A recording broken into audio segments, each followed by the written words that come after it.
Tkachuk and scores! Nice Shabbat curled and drives and scores! And the Senators win it. Five apart, another chance, Matthews scores! Great Matthews! Oh, and got it! Green! Oh, Green again! Scores!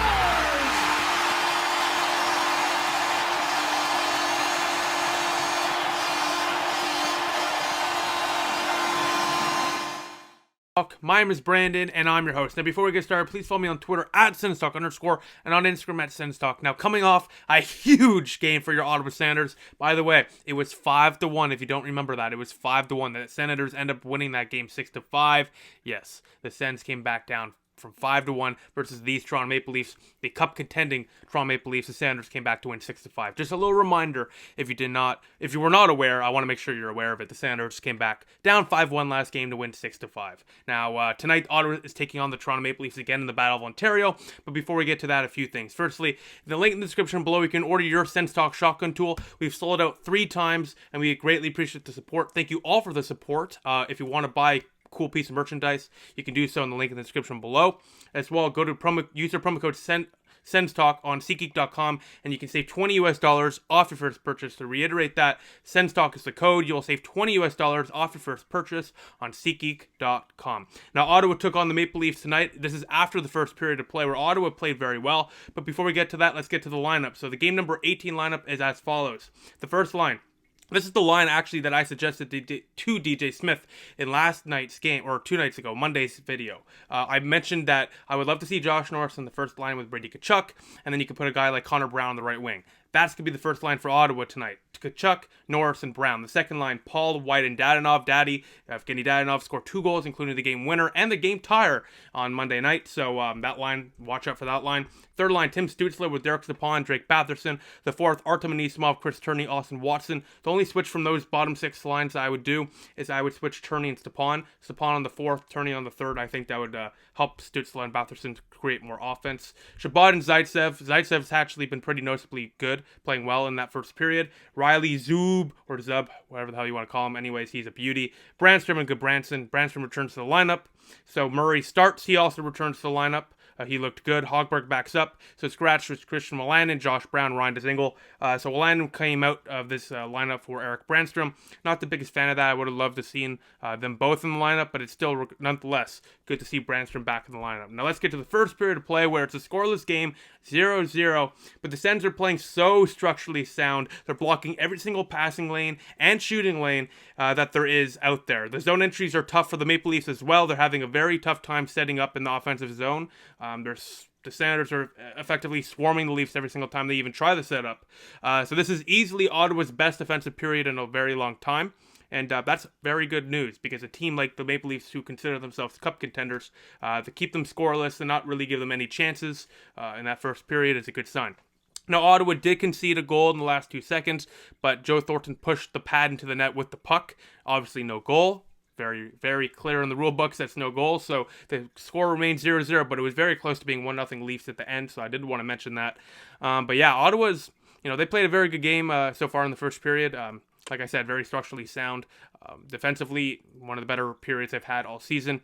And if you want to beat a team like the Leafs, who are known for speed and scoring, you got to play structurally sound at the defensive your own zone and in the neutral zone. They're clogging up this lanes, and that's what they're doing. So let's see how that continues in the second period of play. I look forward to watching it. Let's get to the second period of play. I'll see you after. Well, that was an interesting second period of play, ladies and gentlemen. After 40 minutes, the Senators and Toronto Maple Leafs are both tied at 1 apiece. And frankly, minutes before filming this video, I thought I'd be talking about the Senators being down by 1, but let's talk about how the Senators even got down 1-0 and how the Senators even tied this game at 1. So 5 minutes into the period, Hall finds Matthews with a beautiful pass to make it 1-0 Toronto. Matthews uses his lethal shot, one of the most lethal in the National Hockey League, and the Leafs capitalize. It's 1-0. We move forward where Ottawa and Toronto throughout the period exchange chances. Toronto gets a power play on a questionable call for too many men. That call is a type of too many men call that you kind of see, frankly, 4 or 5 times for both teams, and that's generally not called. So it's a little questionable to see that called. Technically, if you go down to the word for the rule book, it's called. So, hey, you know what? it is what it is. Sens killed it off. I'm not going to get too upset about that. And what's ironic, actually, before we get to the Sanders goal late in the second period, is a mere 30 seconds before that Matthews goal to make it 1-0 Toronto, Joe Thornton tipped a high stick into the net, a puck, a high... He deflected the puck into the net with the stick being over the crossbar, so no goal. But it's ironic because that's back-to-back periods now where Joe Thornton scored a goal that was waved off. So Joe Thornton's not getting any puck luck tonight, but Ottawa, they need some puck luck, and they get some. With a minute to go in the period, Norris finds Chris Turney with a beautiful saucer pass to Brady Tkachuk, who deflects it home. Ottawa leads. They don't lead, but they tied at 1 apiece. It's a 1-1 game. Brady Tkachuk gets his 100th National Hockey League point. Let me reiterate that. 100 NHL points. Congratulations to Brady Tkachuk on a beautiful saucer pass from Chris Turney. The Sanders are going into the second intermission with a tie game and a chance to win it in the third period. And my second period thoughts were pretty simple. It was a high-paced period. Both teams shared an abundance of chances, but my primary question is, why is Artem Anisimov and Derek Stepan still on the power play 1 team? In that second period, a few minutes before Brady Tkachuk tied it, Ottawa got a power play chance, all right? And for a minute and 30 seconds out of those 2 minutes, Derek Stepan and Artem Anisimov were on the ice. Anisimov's a fourth liner, Stepan's a third liner. Why the hell are they out there on the power play? I don't understand it. It's so stupid. And Anisimov had a wide open chance in front of the net and couldn't even corral the puck. Listen, they're fine players for the bottom six, but they're not your power play players. That's where you put Batherson. That's where you put your young guys. You put your skilled guys. You don't put Anisimov, who's past his prime, and it's Derek Stepan, who hasn't really been inspiring this season.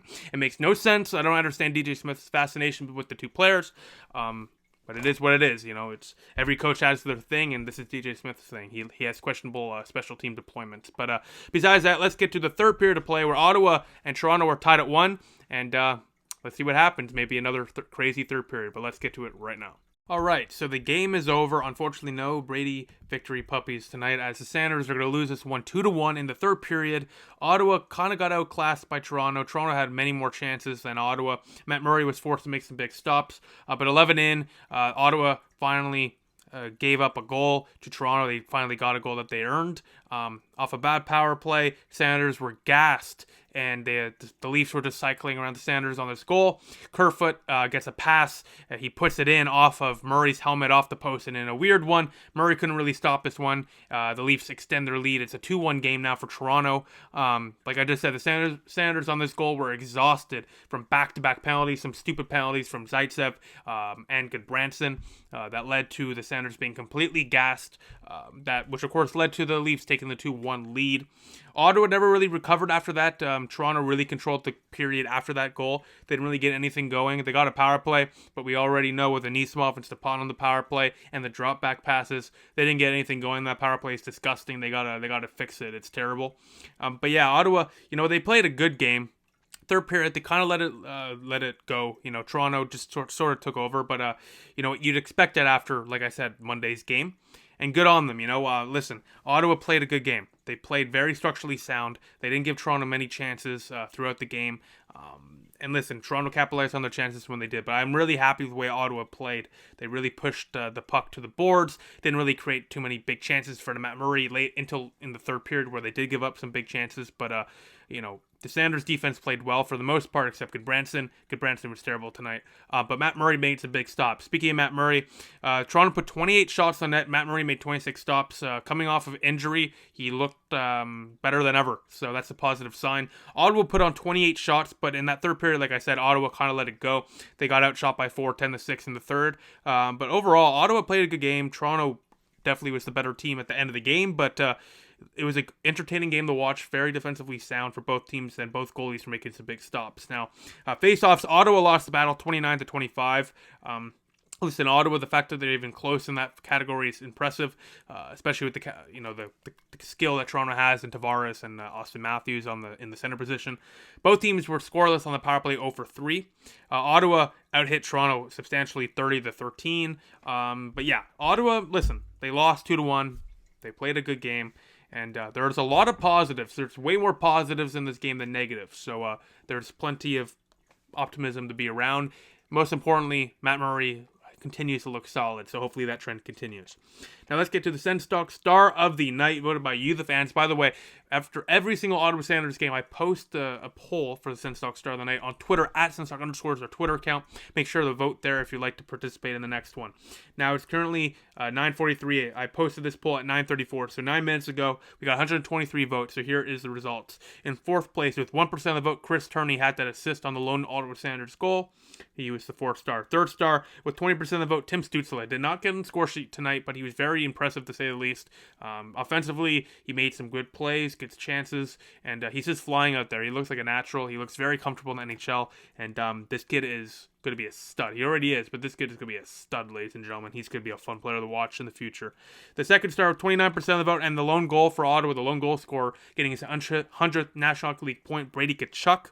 Good for him. And the first star with 50% of the vote for your Sens Talk Star of the Night, it is Matt Murray, making 26 saves on 28 shots in his first game back from injury. He is your Sens Talk Star of the Night.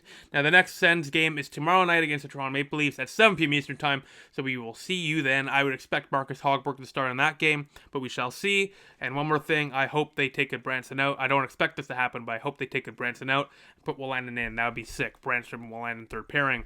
Mwah, chef's kiss. But besides that, the Senators lose 2-1. Their winning streak, I guess, is snapped, and let's see if they can start another winning streak tomorrow. So besides that, thank you for watching. Please follow us on Twitter at @SensTalk_ and on Instagram at SensTalk. Be sure to like this video, share this video with your cool stuff, and click the big red button down there and subscribe to us. And most importantly, turn the notification bell on to get notified whenever we upload a new video. Besides that, thank you all for watching. I appreciate you all. Love you all. The next Sens game is tomorrow, so I'll see you all then. Thank you for watching. Go Sens go.